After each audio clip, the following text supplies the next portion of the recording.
Magandang araw po mga boxing fans natin dyan. Kumusta po? Boxing update po tayo. Cuadro Alas Casimero ay patuloy pa rin ang kanyang hard training mga idol, no?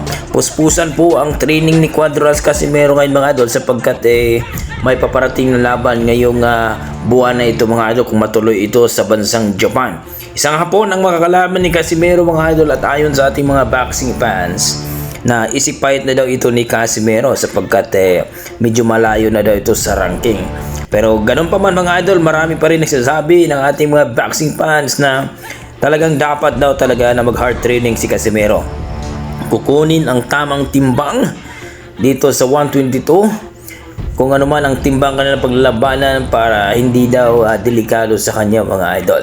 Malakas daw si Casimero dito sa 122 pounds kaya mas maganda daw na makuha ni Casimero ang 122 pounds mga idol o dito sa Super Bantamweight Division. No, marami nagsasabi na pipitsogin at hindi daw mananalo kay Casimero itong kanyang mga kalaban na isang hapon. Well mga idol, hindi pa rin kumpiyansa dyan mga idol sapagkat alam naman natin na itong si Casimero medyo mahina na daw ito sa mga long distance, no? Na bakbakan kagaya nung nangyari dito kay Kiniski Kamida at ni Casimero ay natalo siya, no? Via unanimous decision na kung saan mga idol talagang masakit sa pagkatalo yun. Kaya babawi ang ating pambato nga si Cuadro Alas Casimero mga idol. So abang-abang tayo mga idol kung ito nga ba ay matikio ni Cuadro Alas Casimero. Sa kabilang banda mga idol, ayon sa ating mga boxing fans, dapat daw talaga magkaroon ng nutritionist at strength conditionist itong si Cuadro Alas Casimero mga idol. No, para daw makuha ang tamang timbang kapag ito ay mapalaban na dito kay Naoya Inoue. Pero marami nagsasabi mga idol na hindi na daw talaga over itong si Casimero kay Naoya Inoue.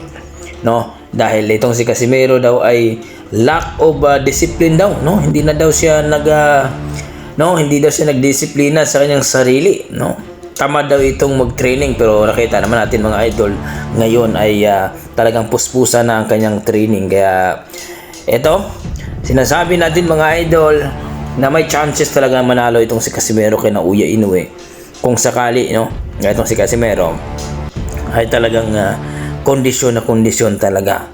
So magandang laban ito mga idol kung sakaling matuloy itong Casimero versus Naoya Inoue sa taong 2026 at inaabangan ng ating mga boxing fans yan. Kaya hiling ng ating mga boxing fans mga idol magkaroon ng strength conditioning coach at nutritionist mga idol etong si Casimero para mapaghandaan at makuha ang tamang timbang dito sa 122 pounds para TKO daw ang abutin ni Naoya Inoue. So kayo mga idol, ano masasabi nyo dito?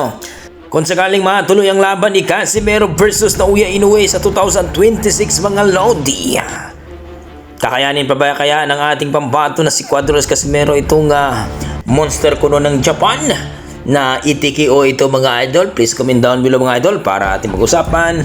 Maraming salamat.